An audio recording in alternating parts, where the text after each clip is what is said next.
Praise the Lord. सबको जय मसीह की। फिर से एक बार परमेश्वर का वचन से मनन करने के लिए ये सुंदर समय प्रभु प्रदान किया, इसके लिए मैं प्रभु को स्तुति और धन्यवाद करता हूँ। पिछले बार मेरा संदेश में बताया था प्रभु का दोबारा आगमन को दो चरणों में बांटा गया है। पहला चरण में कलीसिया को लेने के लिए बादलों पर प्रभु का आगमन। दूसरा चरणों में परमेश्वर अपना कलीसिया के साथ इस धरती पर राज्य करने के लिए आएगा। आज का मेरा संदेश महिमा के साथ परमेश्वर का दोबारा आगमन, महिमा के साथ परमेश्वर का दोबारा आगमन, the glorious second coming of Christ. प्रभु का आगमन दो चरण में है। पहला रैप्चर एवं परमेश्वर का दोबारा आगमन दोनों अलग अलग घटना है। ये दोनों के बीच में क्या अंतर है? पहला चरण में परमेश्वर कलीसिया के दूल्हा का रूप में आएगा। रैप्चर ने एक विश्वासी का जीवन का सबसे बड़ा आशा है कलीसिया को लेने मसीहा का बादलों पर आगमन। दूसरा चरण में परमेश्वर एक शक्तिशाली योद्धा का रूप में आएगा। जिस प्रकार जैतून पहाड़ से बादलों पर उठा लिया गया था, उसी प्रकार जैतून पहाड़ में एक शक्तिशाली योद्धा का रूप में, राजाओं का राजा, प्रभुओं का प्रभु का रूप में कलीसिया के साथ इस दुनिया में एक न्यायाधीश का रूप में आएगा। इस दोनों चरण के बीच में 7 साल का अंतर है।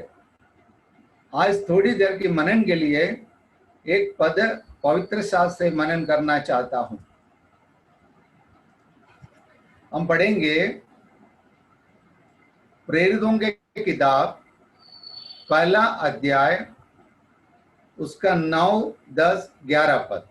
प्रेरितों का किताब पहला अध्याय 9, 10, 11। Acts chapter 1 verse 9, 10, 11। यह कहकर वह उनके देखते देखते ऊपर उठा लिया गया और बादल ने उसे उनकी आंखों से छिपा लिया। उसके जाते समय जब वे आकाश की ओर ताक रहे थे, तो देखो 2 पुरुष श्वेत वस्त्र पहने हुए उनके पास आ खड़े हुए और उनसे कहा, हे गलीली पुरुषों, तुम क्यों खड़े आकाश की ओर देख रहे हो? यही यीशु जो तुम्हारे पास से स्वर्ग पर उठा लिया गया है, जिस रीति से तुम उसे स्वर्ग को जाते देखा है, उसी रीति से वह फिर आएगा। यहाँ पर हम देखते हैं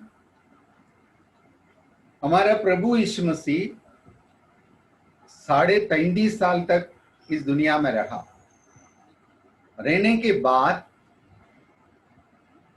परमेश्वर का इच्छा के अनुसार, उसका परमेश्वर का योजना का अनुसार और योजना का समय जैसा पूरा हुआ, तब परमेश्वर ने उसका पुत्र प्रभु यीशु मसीह को उनकी ओर उसको ले लिया। मतलब हम यहाँ पर इस प्रकार पढ़ा है, उन लोग देखते देखते परमेश्वर बादल से उनकी आंख से छिपा लिया।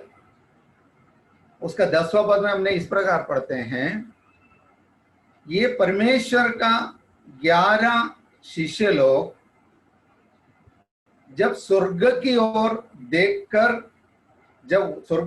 देख रहा था, खड़े होकर जब ऊपर की ओर देख रहा था, उस समय परमेश्वर का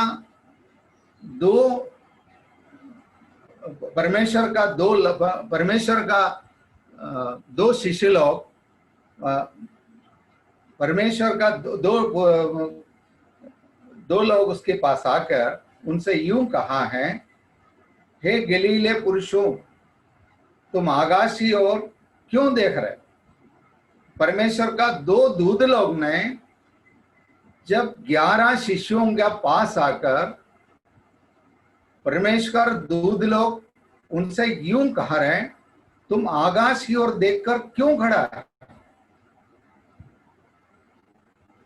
जिस प्रकार तुम्हारा प्रभु यीशु मसीह बादलों पर उठा लिया गया है, उसी प्रकार इस दुनिया में वो दोबारा आएगा।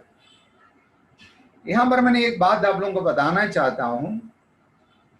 दो शिष्य लोग जैतून पहाड़ पर जब 11 शिष्य लोग खड़े थे, उसी समय जैतून पहाड़ से परमेश्वर स्वर्ग की ओर उठा लिया गया।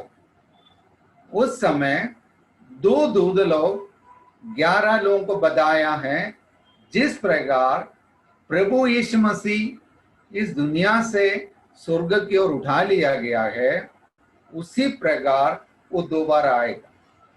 परंतु प्रभु यीशु मसीह का जन्म का समय में मरियम से एक स्वर्गदूत आकर उसे यूं कहा, तू गर्भवती होगी और तू एक पुत्र को उत्पन्न देगा, जन्म देगा, उसका नाम तू यीशु रखना। उसी स्वर्गदूत ने जोसेफ से भी मिला, उसको भी यीशु के जन्म के बारे में बताया।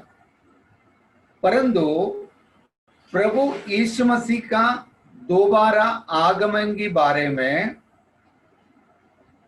दो दूत लोग 11 शिष्यों को आकर बताया है, वो जैसा गया है वैसा वो वापस आएगा।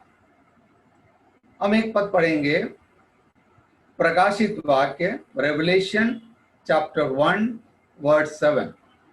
Revelation chapter 1 verse 7।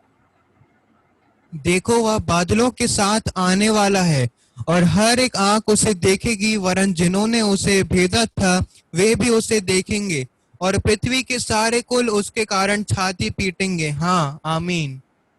देखिए, यहां पर हमने देखते हैं, जैतून पहाड़ से हमारा प्रभु स्वर्ग की ओर जब उठा लिया गया था, उस समय सिर्फ 11 शिष्य लोग ही देखा था। परंतु प्रभु यीशु मसीह इस दुनिया को राज्य करने के लिए कलीसिया के साथ बादलों पर से इस धरती पर आएंगे। उसी समय दुनिया का हर एक आंखें मसीहा को देखेगा।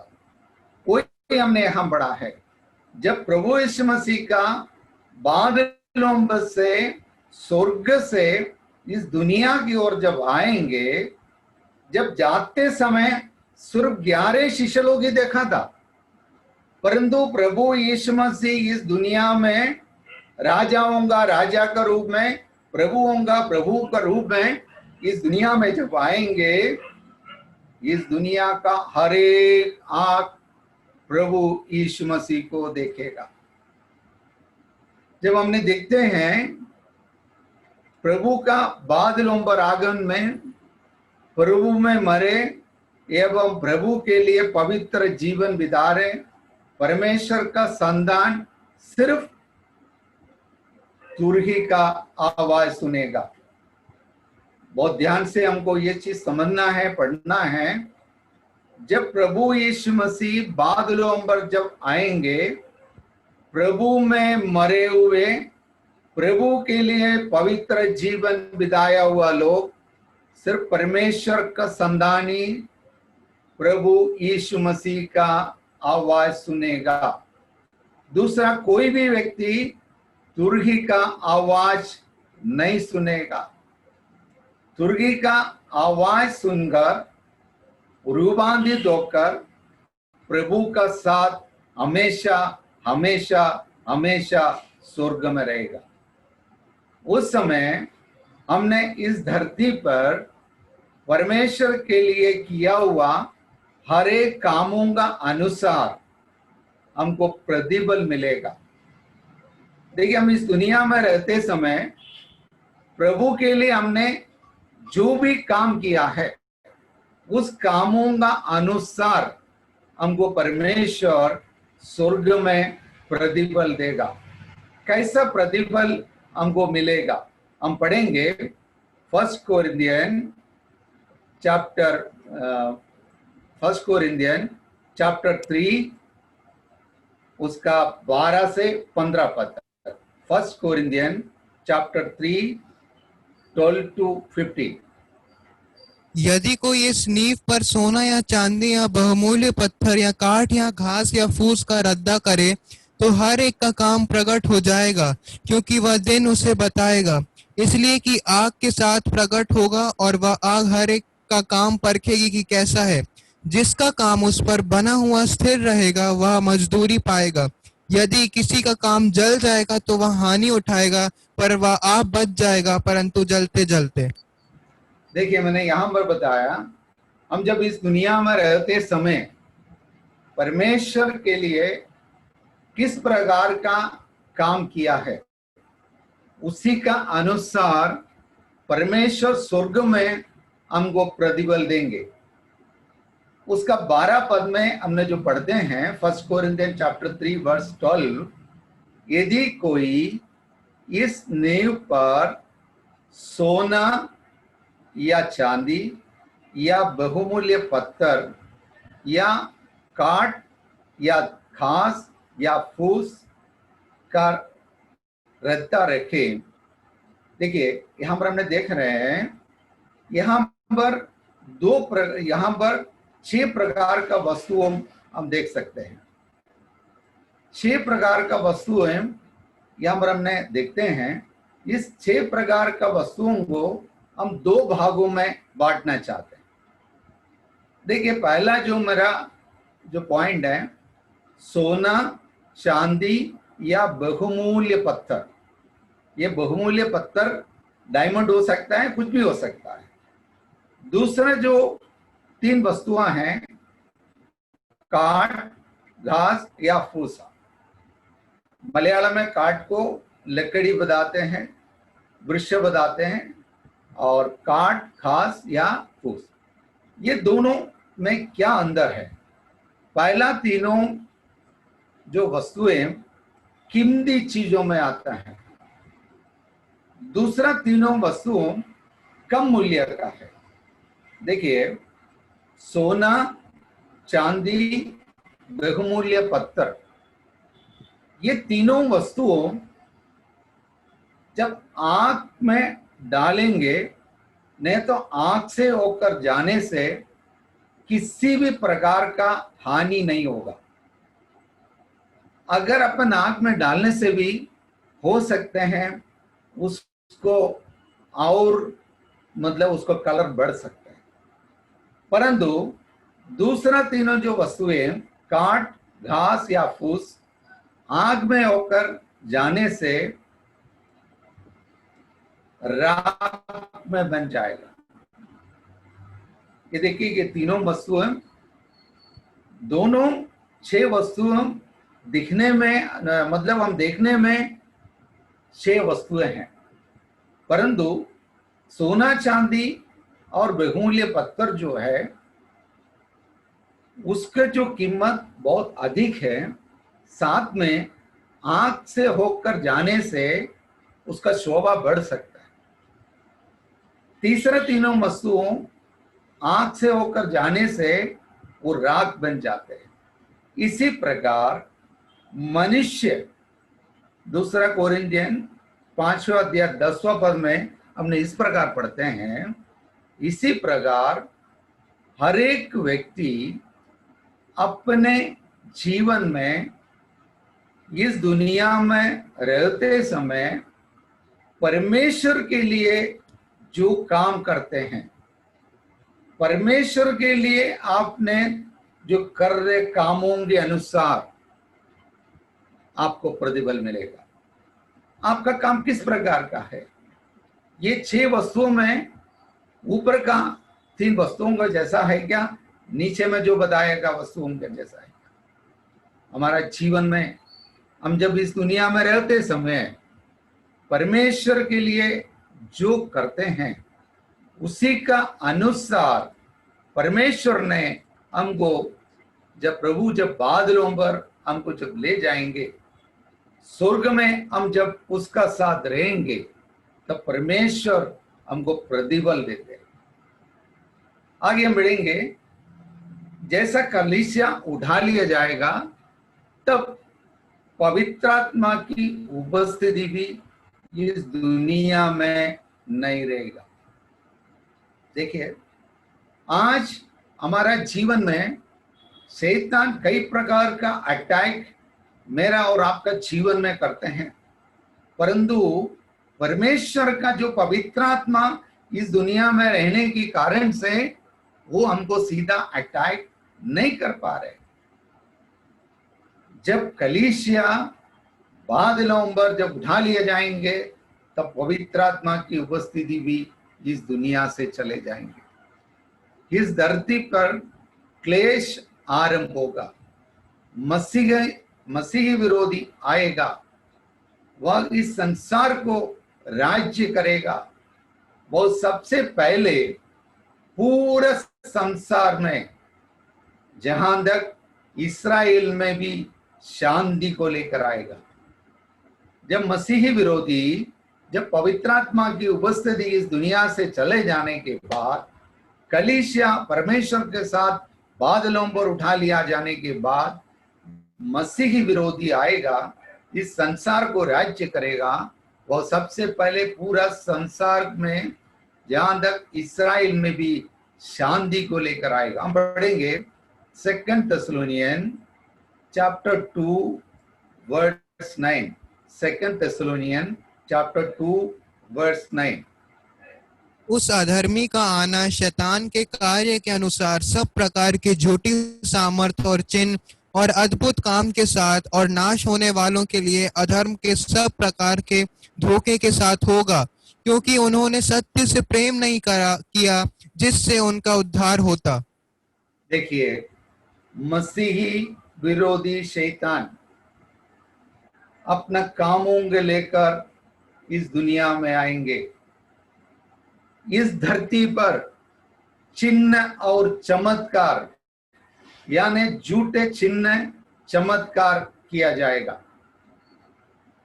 उसके बाद इस संसार में जीवन शैली बहुत खराब हो जाएंगे। लोगों का जीवन अभिलाषों में भर जाएंगे। देखिए, जब पवित्र आत्मा इस दुनिया से जाने के बाद मसीही विरोधी शैतान अपना कामों के लेकर इस दुनिया में आएंगे। इस धरती में ये मसीही विरोधी चिन्ह और चमत्कार लाएंगे। झूठे चिन्ह, झूठे चमत्कार यहाँ पर लाएंगे, दिखाएंगे। इस संसार में जब उस समय जीवन बिता रहे लोगों का जीवन का शैली बहुत खराब हो जाएगी। लोगों का जीवन का अभिलाषाओं में जीवन उसका भर जाएगा।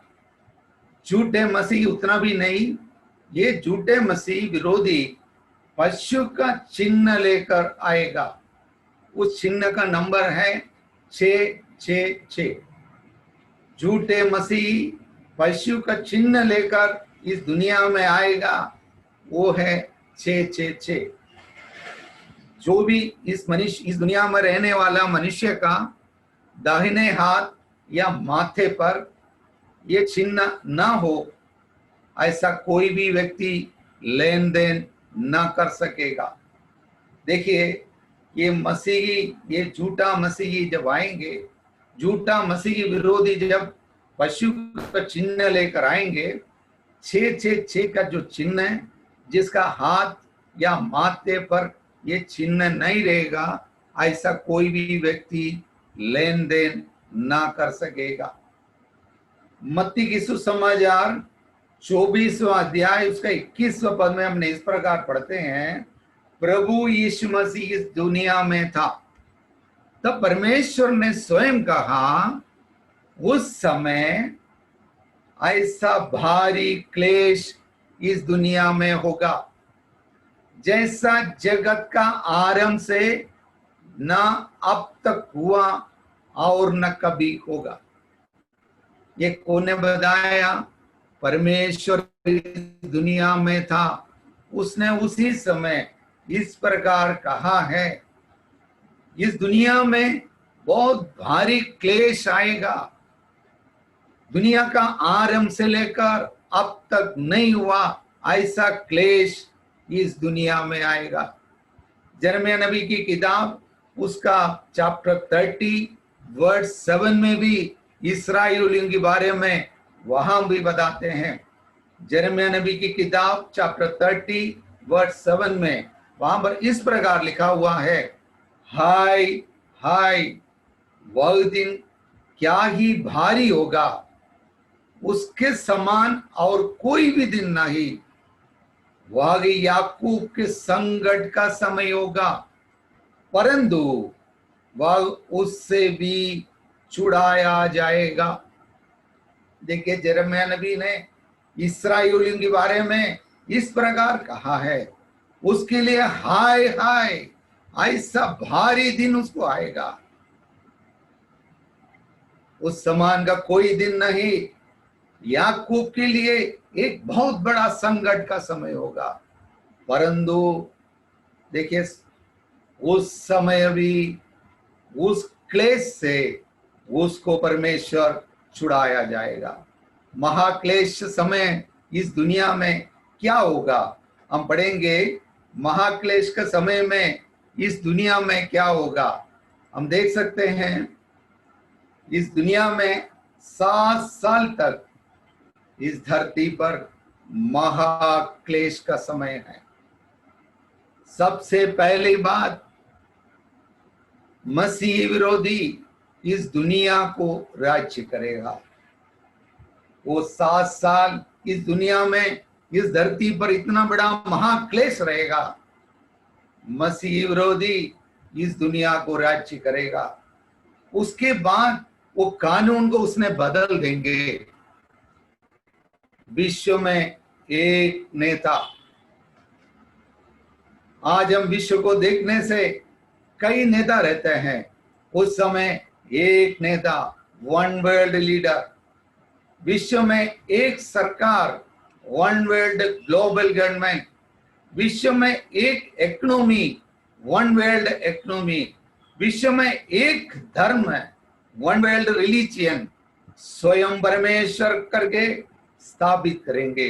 एस्टैब्लिश हिमसेल्फ एज गॉड, वो स्वयं मसीहा कर वो अपने आप को परमेश्वर कर वो बैठेंगे।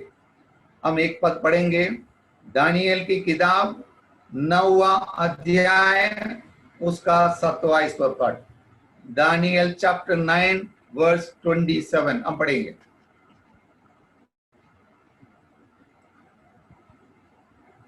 दानियल 9:27।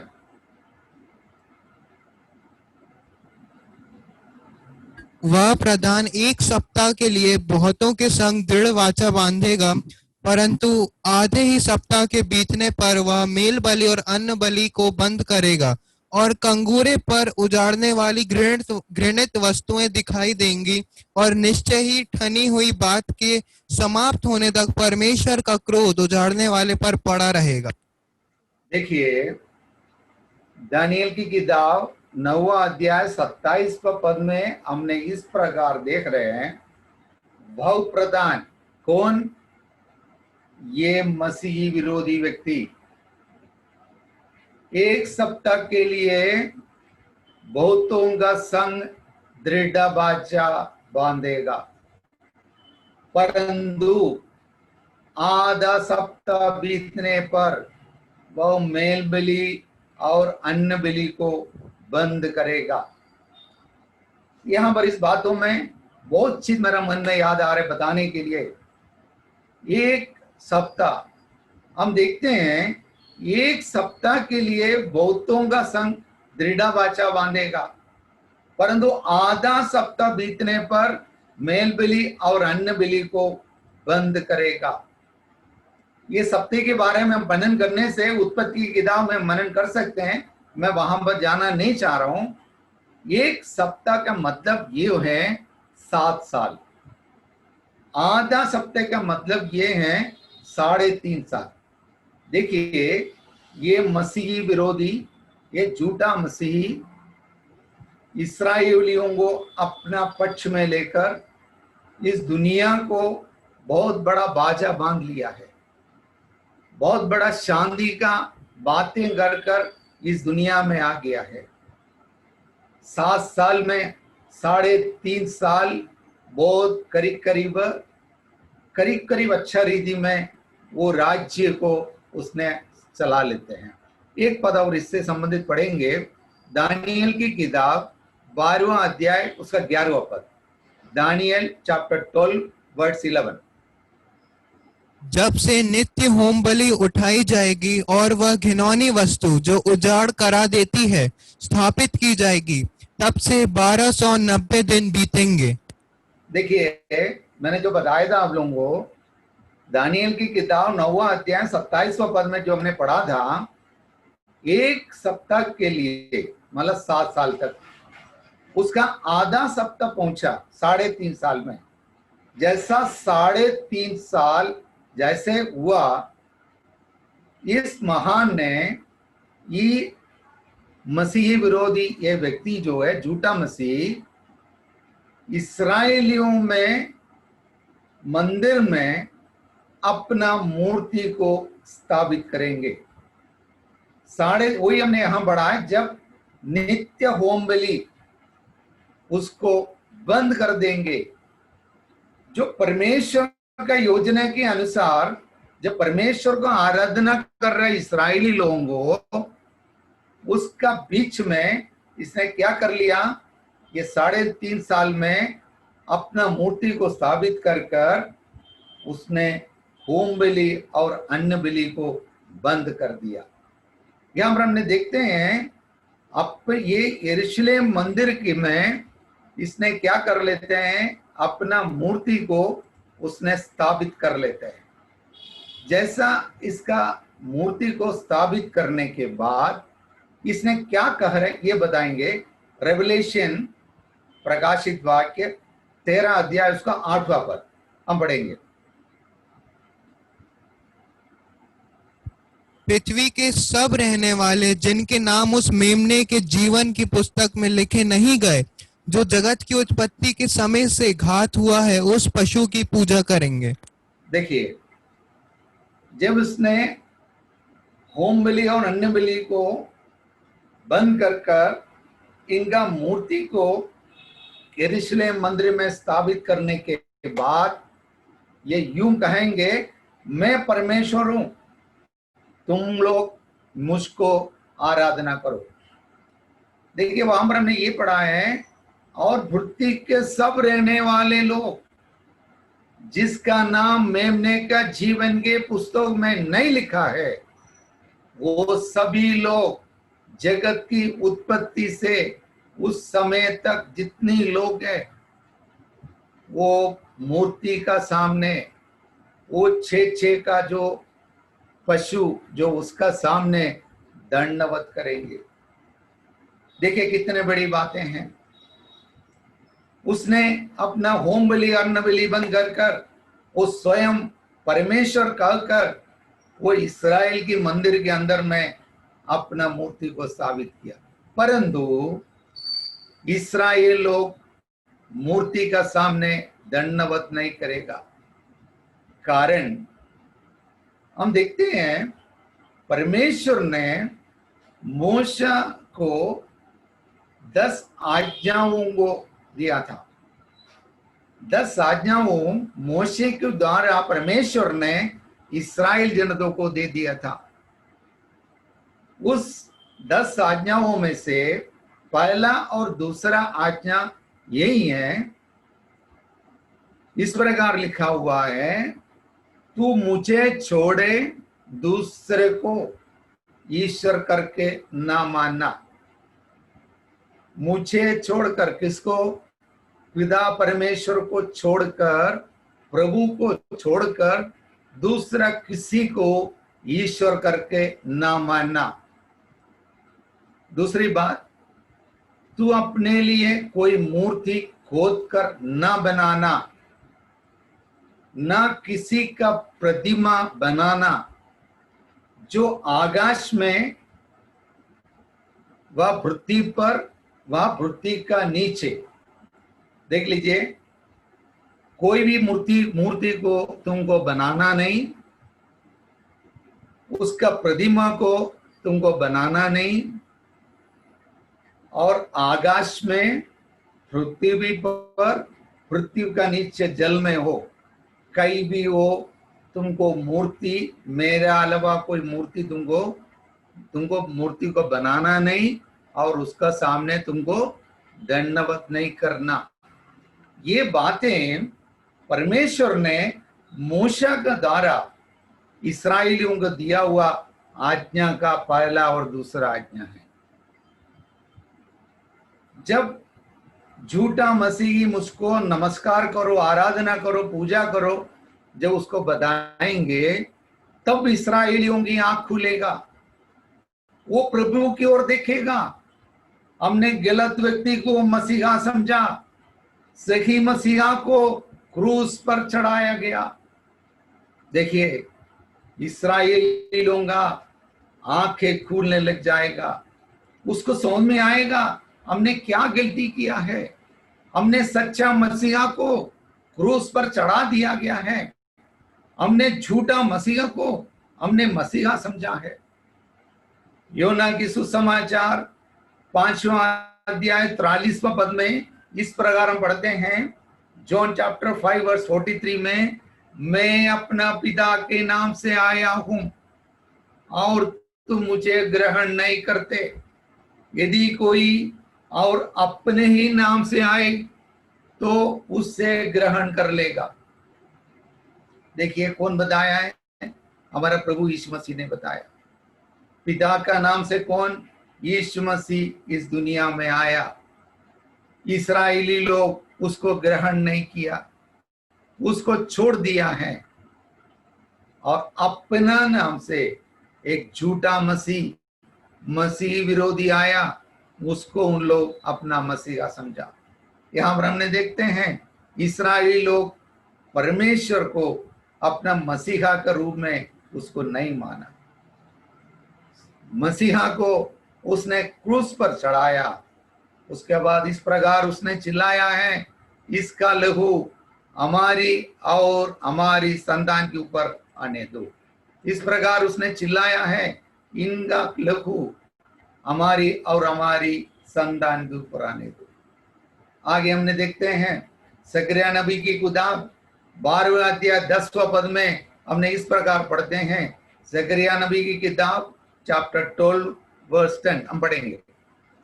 मैं दाऊद के घराने और यरूशलेम के निवासियों पर अपना अनुग्रह करने वाली और प्रार्थना सिखाने वाली आत्मा उंडेलूंगा। तब वे मुझे ताकेंगे, अर्थात जिसे उन्होंने भेदा है, और उसके लिए ऐसे रोएंगे जैसे एक लौते पुत्र के लिए रोते पीटते हैं, और ऐसा भारी शोक करेंगे जैसा पहिलौठे के लिए करते हैं। देखिए, हमने देखते हैं, जब इस्राएली लोग प्रभु की ओर देखने लगेगा। यहाँ पर 12वां अध्याय में हमने वही पढ़ा है, मुझे ताकेंगे जिसे उन्होंने बेधा है,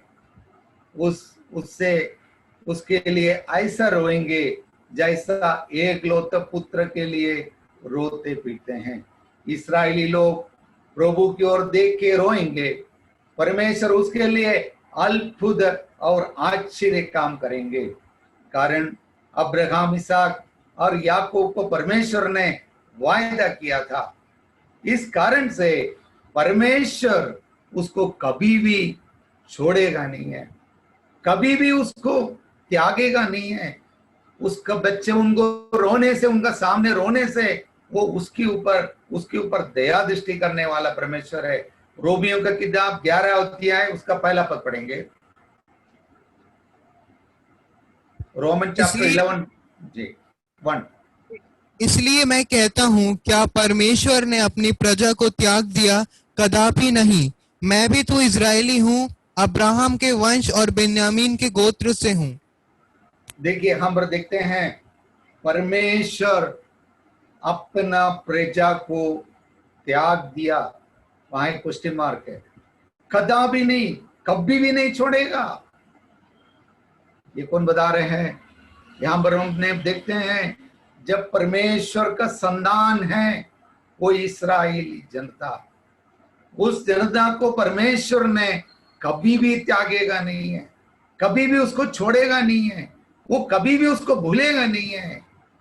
वो परमेश्वर उनका क्लेश का समय में उसके लिए जब स्वर्ग से उतर के आने वाला परमेश्वर है।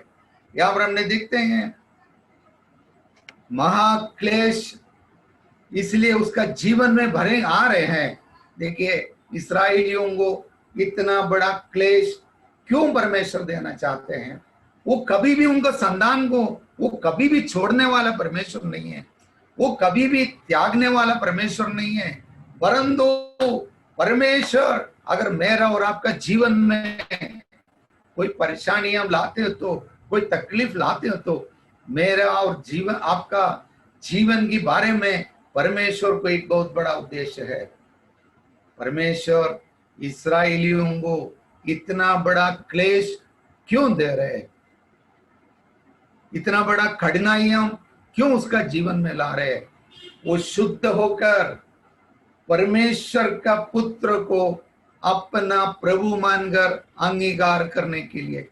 इस्राएलियों का जीवन में परमेश्वर ने इतना बड़ा कठिनाइयां, इतना बड़ा महाक्लेश उसका जीवन में लाने का ये बहुत बड़ा उद्देश्य यही है। वो शुद्ध होकर वो प्रभु को अपना प्रभु मानकर, परमेश्वर को अपना पुत्र को अपना प्रभु मानकर अंगीकार कर कर शुद्ध होकर प्रभु में लाने के लिए, जैसे मैंने बताया था, सोना आंख में जब निकलने से उसका शोभा बढ़ जाते हैं। जब इस्राएल जब प्रभु को छोड़ दिया था, परंतु उनका संतान है, उसने एक बार वायदा कर चुका है, वो शुद्ध होने के लिए, वो पवित्र होने के लिए, प्रभु यीशु मसीह को पुत्र को अंगीकार करने के लिए और प्रभु मानकर स्वीकार करने के लिए इसने इतना बड़ा शोधनाओं से, तकलीफों से, कष्टों से उसको भेज रहे। एक पद और हम पढ़ेंगे, जकरिया नबी की किताब चैप्टर 14 वर्स 3 और 4। जकरिया चैप्टर 14 वर्स 3 और 4। तब यहोवा निकलकर उन जातियों से ऐसा लड़ेगा जैसा वह संग्राम के दिन में लड़ा था। उस दिन वह जैतून के पर्वत पर पांव रखेगा जो पूर्व की ओर यरूशलेम के सामने है। तब जैतून का पर्वत पूर्व से लेकर पश्चिम तक बीचों बीच से फटकर बहुत बड़ा खड्ड हो जाएगा। तब आधा पर्वत उत्तर की ओर और आधा दक्षिण की ओर हट जाएगा।